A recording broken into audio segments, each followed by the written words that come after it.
Hey everyone, you are here at Litvak Leadership Live. It is Friday, and all week long we've been talking to restaurateurs, so we're not today. We are talking to someone that has nothing to do with food, so if you came here looking for pizza, you are at the wrong place. But I do have with me today my brand new friend, Zack Krupp. Hello, and did I pronounce it right? Zack Krupp, that's right. Thanks for having me, Sean. So happy to be here and ready to give some value today. So thank you. So it's funny when you talk about you're ready to give some. And so here, let me throw your Appreciate it. Yeah. website up so everyone knows where to go, because we're going to talk about the book too. Yeah. So when you talk about giving value, I've got a friend who says, no, we don't give value. Everyone gives value. We give merit. What do you think of that? So you would have to define to me, if I don't know something, I'll just ask, what would you define as them giving merit? So if I better understand that, then I could tell you. So his answer would be, well, it's another word for value, and I'm trying to be different.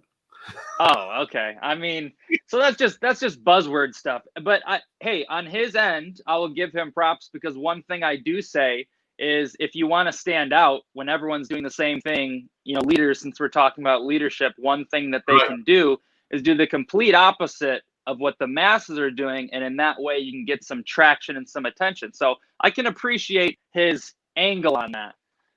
So when you say in leadership, do the exact opposite of what the masses are doing. So give me an example of a positive leadership thought, experience, emotion, action, whatever, that is opposite of everyone else, since you brought it up.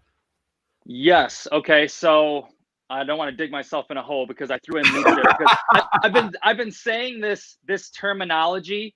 Maybe I can just give the example that I had in mind of doing the opposites, right? So let's just say, generally speaking, the majority of people, go to college, they do the 401k. The majority of people say, hey, credit is bad. Dave Ramsey, cash is king. Those are two things that come to the top of my mind right now, where me personally, I'm striving to be like world class, world's best. And so I spend a lot of time studying people who are billionaires or worth hundreds of millions. And what I found is that the people who are trying to be, or the people who just are established as top leaders in the world, took the opposite path of most of the mass number of people. So instead of going the traditional college route, they went to college, but they were creators, right? Like Elon Musk or Bill Gates. They dropped out and they pursued their idea. They created, and they didn't have a savings account and all this. They leveraged debt and took on tons of money and turned it into them being two of the wealthiest people. So I just see that format in a lot of things I do. I look at some things that people are telling me I'm doing wrong, but they're giving me the best result or the most fruit. So I do think there's something there with, doing the opposite of where the herd is going. If the herd says something, maybe look a little bit over here so you can be part of that 20% as opposed to that 80, depending on your goals, of course. So taking that into account, how do you define leadership? So leadership for me is, and it's interesting, what a great time to talk about it, because I wouldn't say I'm the world's best leader, but I want to be a voice. And I think what I've found is really defining leadership these days, and tough times with politics and all this COVID-19 stuff and everything going on, is having the I guess being brave enough to speak out on what's important and what you believe in. So I feel that leaders are people who are willing to have the tough conversations when no one else is willing to, or they're willing to stand up for what's right when everyone else is not willing to speak up and speak out. And I think that's why some people are leaders and some aren't, because not everyone has the gift or the grit to speak out when it's necessary and share what they feel is right. And that's been most prevalent, I think, as of late. So related to speaking out, so we get into this really strange world that we're in now, where people are being banned on Twitter and banned on Facebook. And I saw a friend of mine that's in ministry, and they had been blocked from posting on their own ministry Facebook page. Wow. So how do we speak? Because talking about Jesus was hate speech, according to Facebook at that moment in time. So how do we speak out socially, in your opinion, leveraging social media but not getting blocked? Yeah, I think people have to be creative, but the biggest thing that comes to mind, and I've talked to some friends about this because I don't want to get too deep into it. I'm a Christian as well. I don't want to get too far into controversial because I want to, be neutral in this. But I think the thing that I've been discussing with friends is like the people have the power and the masses have the power. And if you feel that you know something that the rest of the world doesn't because maybe they haven't looked or seen, or maybe they're just not aware of certain things that are going on because they're more focused on something else in their life or something else that's going on, you can do your part. And many people, right, you could call it a micro influencer, people who have 500, 600, 1,000 friends, they do their part if they feel entitled, if they feel it's on them to speak out about what they feel the truth is, because they're that leader. They say what's true and they help, kind of wake up some of their friends in essence. And if the masses all know, you can't be censored, because if everyone's on board with, hey, we've brought attention to this. Look, it seems wrong to censor people no matter what you believe, what side of the fence you're on. We have the right to have free speech. So, if everyone's on board with that and they say, well, we're just not going to use Facebook, or we're all going to cancel Amazon Prime or whatever, it would take a lot of people. But if everyone is aware, it's enough to make a shift. And I think these things are only happening because people are allowing them to happen, right? They're going along with like, okay, I'll fall in line. Like, I'm very controversial. I'm very like, speak out, speak my truth. Absolutely. So I feel you just got to say what you feel is right. So I won't sugarcoat. One thing I've been working on, talking about leadership just this year, and this is a great tip for people who want to become better leaders and gain trust of people that they want to work with, is this year I've been working towards just being my true self 100%. So I was me in the past, but now I'm revealing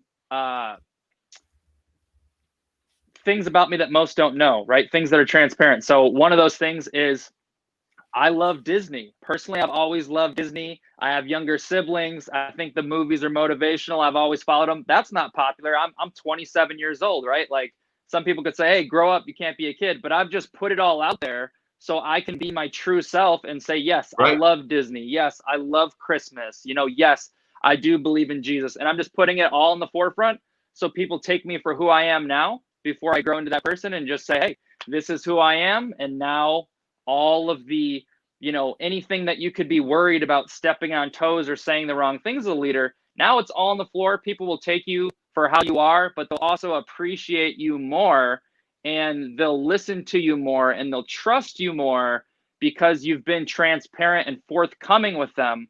And chances are a handful of those people will be able to relate to something vulnerable that you shared. So talking about transparent, and I ask this question to almost everyone, and a lot of people don't get what I'm going for. So we'll see if you do. So what role does faith play for you in leadership? What role does faith play in leadership? I mean, my whole life is about faith and belief. So you just mean in terms of being religious? Well, I don't necessarily define faith as religion. I see them as two separate things, because religion can be very dogmatic, in my opinion. Faith is a connection, a relationship between oneself and God, or for me, oneself and Jesus Christ, who is God, but that's a different show. So what relationship do you see that faith can play through you in leadership? I would say just leading by example. So showing people, right? When tough times come, people look to leaders for guidance. And that's part of being a leader. And that's why it's not always easy, because you have to make tough calls. So when it comes to faith, here's an example. Early on, like everyone, I think, there was a lot of fear regarding everything with COVID-19 going on. Early on, we all watched the news. We were all scared. I was, at least. I had fear. I had anxiety about it. And at some point, you get to a point where you have to decide, like, well, I have to live my life either way. What am I going to do? Sit inside for 3 years? Like, this is my only life.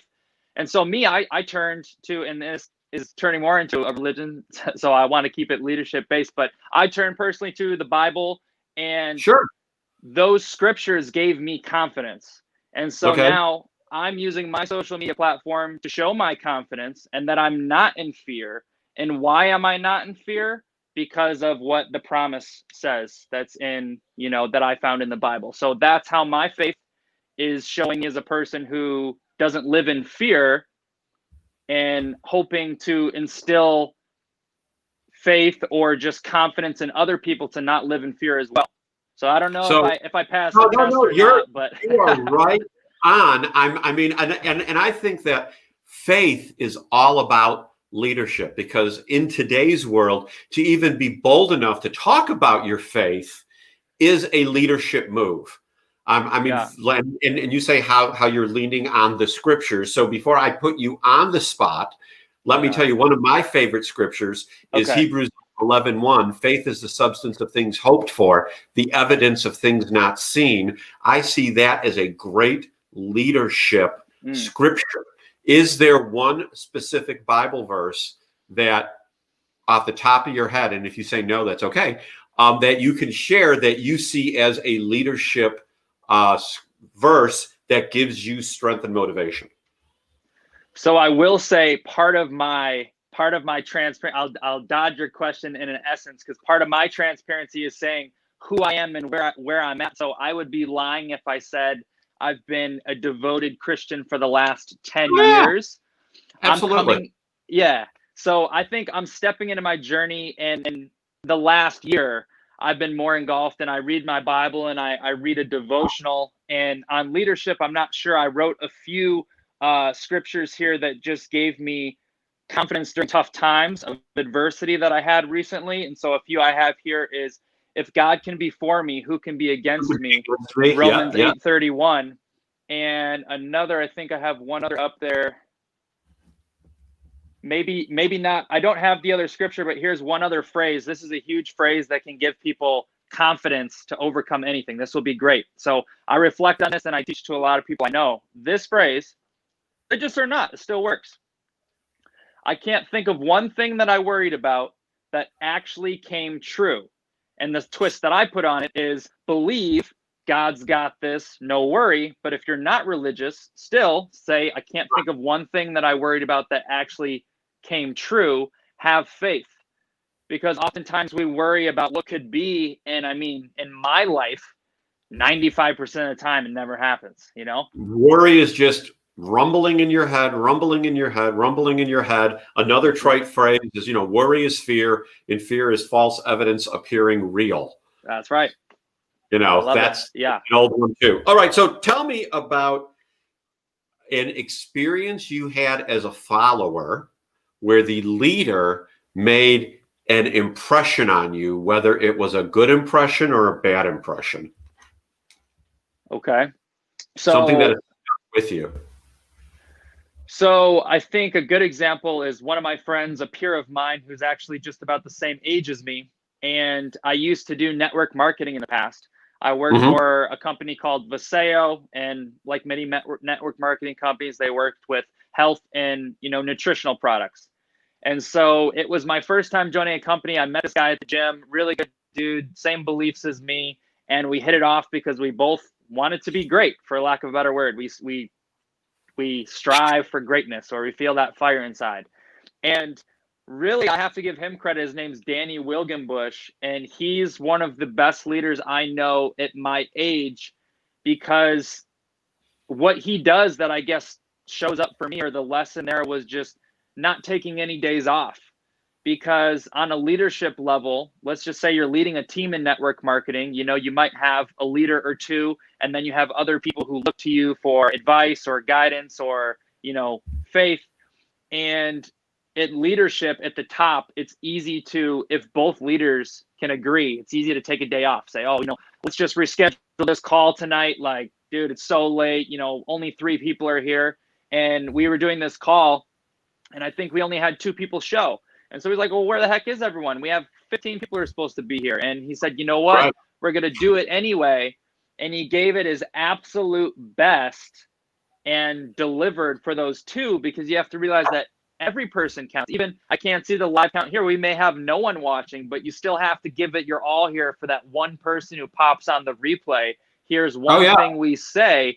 And they could come to you 20 years later and be like, you never even heard of me. I never commented. But when you said that, that changed my day or my week, So that was for me. That was one that stood out to me. Replay is huge. I'm sure you know Joe Soto, and I'll watch a Joe Soto video, and it's interesting because I'll be watching it live, and there'll be like 6 people watching it, and Joe's big time. You go back 24 hours, 3,000 views.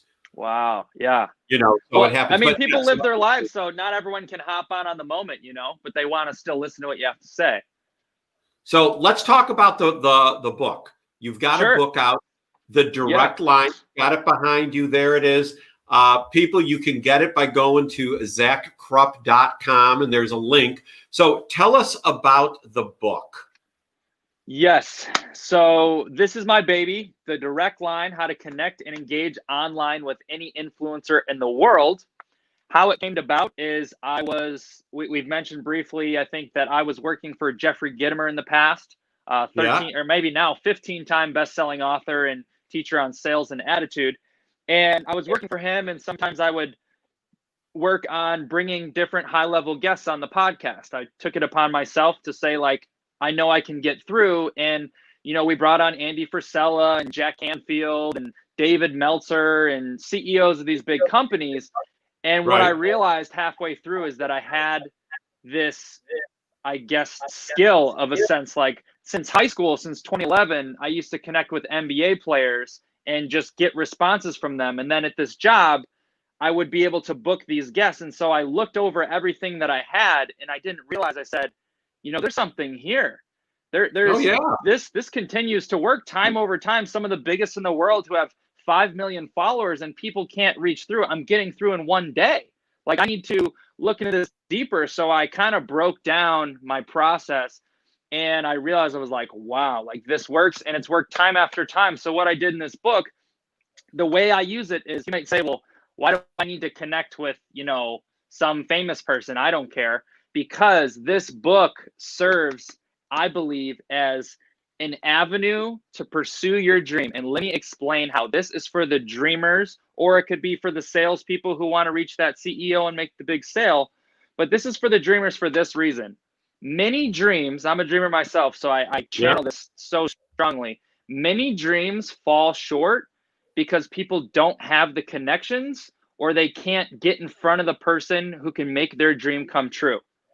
And many of us in this world have, great talents. We may have a great product that could change the world. We may be one of the best dancers and believe we belong on Broadway. We may be one of the best NBA players, but, we just didn't get looked at our small school.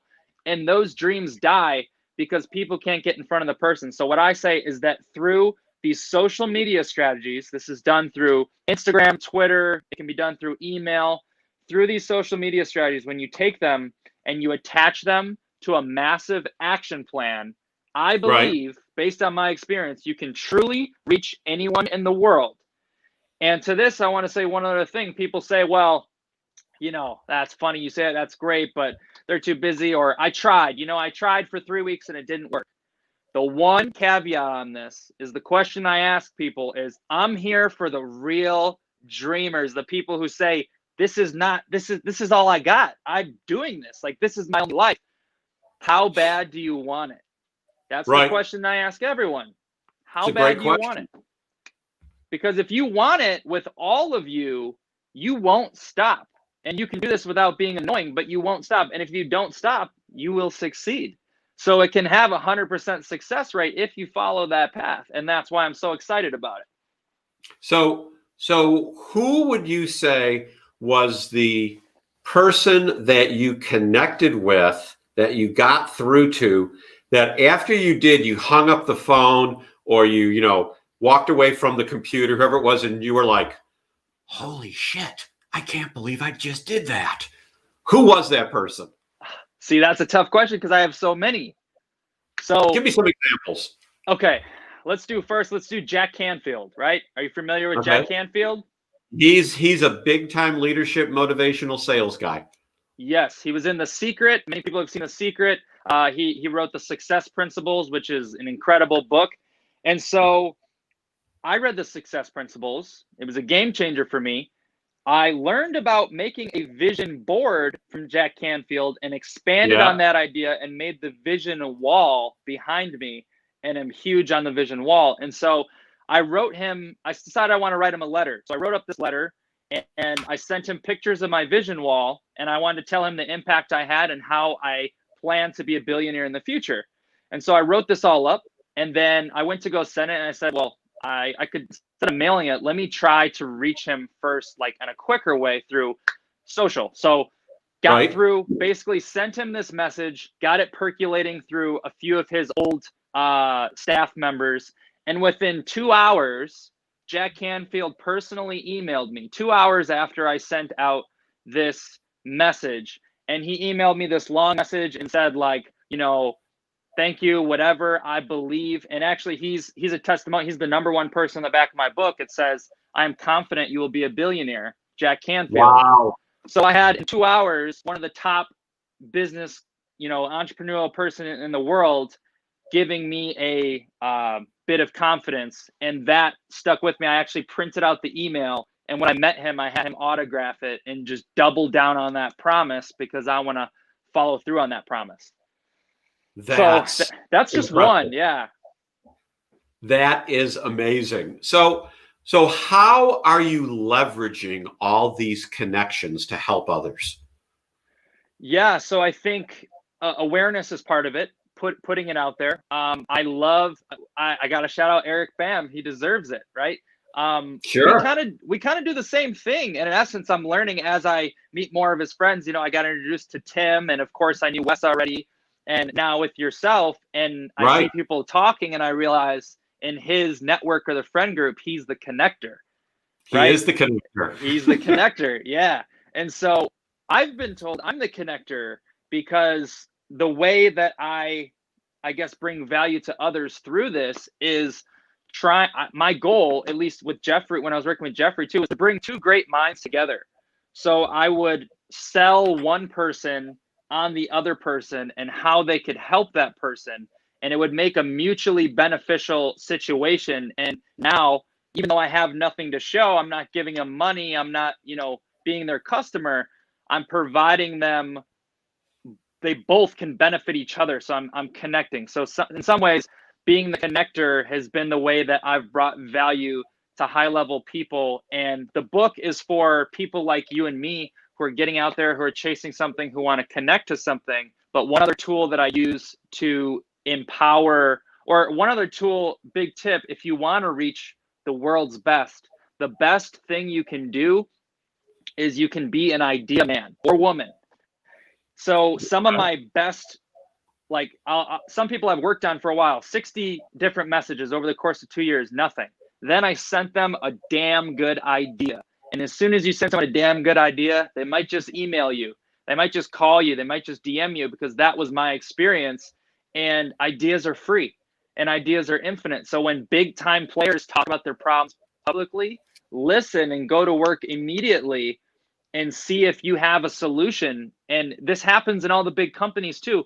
People pay for outside minds to think for them, because ideas are infinite in value. They can be worth millions. So you can give a free idea and impact people at a high dollar amount or a high value amount. So it's like the perfect thing to do. So what are you doing on a day-to-day basis as your business? I mean, I look at your website and it's talking about the book and the reviews. I'm assuming you're coaching people. What all are you doing? Yes. So again, transparency, where I'm at right now in my journey is establishing myself. So I recently, I mean, I've experienced a lot of adversity in my life. You might have saw that from my page. I had I a did. really big life event in college and set me back, but then set me up. And then recently, leaving Jeffrey, I had a really big setback. I struggled with, I had these head issues. I thought I had a brain tumor. I was having tingling in my face, and the doctors weren't giving me answers. And I had lots of fear, and I lost my positive attitude, and I had anxiety and panic. So I've had these really hard times, and they've kind of, and I'm going to be honest, I just forgot what the question was as I divvied off. Can you ask me one more time? Yeah. So the question is, what are you doing now? Because I'm assuming you're coaching people. Yes. So that was what I was leading up to is I had the adversity. My goal was to work for Jeffrey for 7 years and then start my own business and do my own thing and pursue towards speaking and training and kind of what these guys I've mentioned do, like the Jack Canfields. And I had this life event. I left the job. And as I got back up, I said, this isn't my practice life. Like, why should I wait? A lot of people wait, and that's what the masses do, right? Let's just get 7 years of experience, save up 100K, and then launch our business. And so I had just lost all of my money. So I had like $10,000 in medical bills. I had month after month with no income. I went down to zero about 10 months ago. I had nothing. And Wow. I said, this book is my next seed. I got to see where this book takes me. This information can change lives. So I sent it to some of the best. I sent it to Tony, Dean Graziosi, Ed Mile. I sent it to all these people, Kevin Hart, all these big time people. And I said, this book is going to be my introduction into establishing who I want to be. And so I'm working on finding my veil. Yes, I do Zoom calls right now where you can meet with me and I can talk with you only on things that I feel that I have an expertise on. I don't want to mislead people as this, I'm 27. I have a lot of experience, but I'm not, Tony Robbins. So I'll speak on what I believe that is. So I can encourage anyone. I study very, very deeply on the mind and belief systems. And that's why I talk about anything is possible, because there's all these intricacies in different things that can help you believe deeper, different things on how you can shift your beliefs, different things on how you can make momentum happen through beliefs and mindset and different self-help things. So in positivity. So that I'm here for people on just overcoming. That's just something I put out is just, hey, I just want to show you that you can do anything. Let me inspire you through the journey. But what I'm trying to get behind now is mostly helping people in terms of taking on the skill of the book, which is helping you connect with anyone in the world. So ways I can do that is I can work with you one-on-one to help create a massive action plan. Maybe you don't have, the ideas as easily as they come to me. Let's sit together. I will give you a plan, and together we will reach, Johnny Appleseed. And that's what I'll help you do. So I'm growing in that. I created I'm sorry, I talk a lot out. I was going to say, I just created my first course, and there you go. So I'm going as I go. It's called the Playbook of Possibility. And again, it's on fire. I mean, I believe it should be a $2,000 course. No problem. I made it $150. I said, hey, I'm going to show people its value first. It's 36 pages of PDF content, and it's audio as well. And it teaches you, this will give you everything. I do not hold back. This tells you how to reach the greatest in the world. And the course gives you the foundation for creating the perfect message that will get you a reply through email and DMs, as well as massive action plans, ideas. It's loaded with stuff. So how do you know the man, the legend, Wes Wyatt? Quote, you're on with Sean Litvak. I sure hope you've done leaving a heartfelt message to me in your book and shipping it. Zack and Sean rock. Now, my book shipped too, right? Fun fact, both your books went out in the mail this morning. So very good. Rest assured, they're on the way, they're signed, and they're personalized. Excellent. So how do you know the legend Wes Wyatt? So this is funny. I've kind of met you guys all along the way through Jeffrey Gitomer. Wes heard me on the first like I said, I won a Yes Attitude contest through Jeffrey Gitomer, and I came on to the Seller Die podcast, and I told my story. And Wes listened to that podcast, and then he connected with me, and then he saw 5 months later I got hired by Jeffrey, and he was the first person to congratulate me on being hired by Jeffrey, and he was the first person to congratulate me on my first sale ever through Jeffrey. So Wes has been there since day one, telling me to have a dynamite day. And so I appreciate his energy and just electricness that he brings. And we also want to help him reach Britney Spears. That's also been discussed. So, Wes Wyatt, I mean, when I had my first conversation with him, I said to him, I said, I can't believe I'm talking to you. You're a social media influencer legend. And he was like, you're talking about me? I'm like, yes, I'm talking about you. I've been following you on and off for years. He's like, really? Yeah. You never he was know. So chill about it. So chill.